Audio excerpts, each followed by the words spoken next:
Comme de nombreux candidats de télé-réalité, Nabila a décidé de poser ses valises à Dubaï. Un choix que ne regrette visiblement pas la mère de famille. En effet, cette dernière s'est récemment exprimée sur les réseaux sociaux afin d'évoquer la situation en France.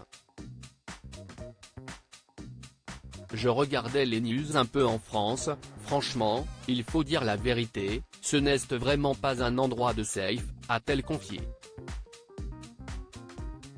Et de poursuivre, ça, si est vraiment un truc qui m'angoisserait d'habiter en France avec ma famille, et de me dire qu'il y a des gens qui pensent à venir chez moi me voler.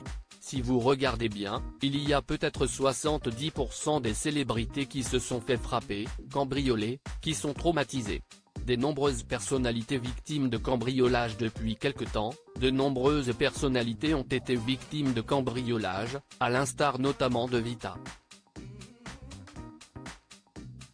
La chanteuse a vu plusieurs malfaiteurs faire irruption chez elle, alors qu'elle se trouvait à son domicile avec son mari et leurs 3 enfants. Une situation qui n'est pas sans effrayer Nabila.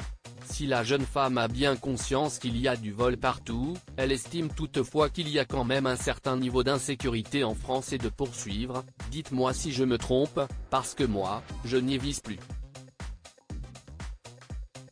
Et pour être honnête, je suis bien contente de ne plus vivre en France. Si est un pays que j'adore, si est mon pays, celui de mes parents.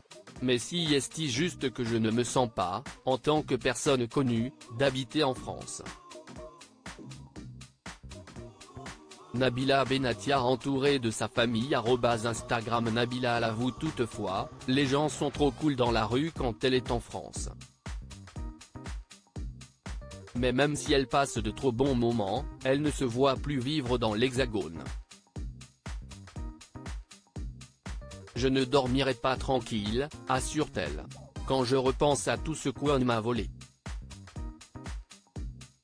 Il faut dire que la jeune femme a elle aussi été victime de cambriolage. Et ce, alors qu'elle venait de se faire passer la bague au doigt par Thomas Vergara. Des malfaiteurs s'étaient introduits dans sa suite, alors qu'elle faisait la fête avec ses invités, et que son fils dormait dans la chambre à côté, avec sa nounou. Un terrible souvenir pour la mère de famille, qui précise, quand je repense à tout ce qu'on m'a volé dans les cambriolages, j'aurais pu acheter un appartement. Un bel appartement dans le 16e.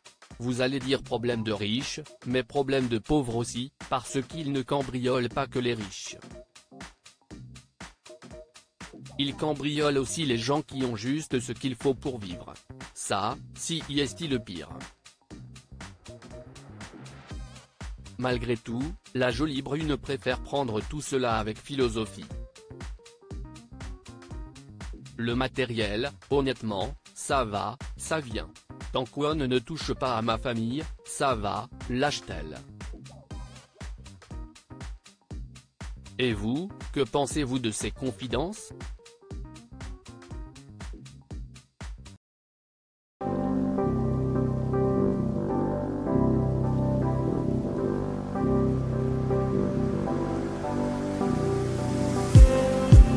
Just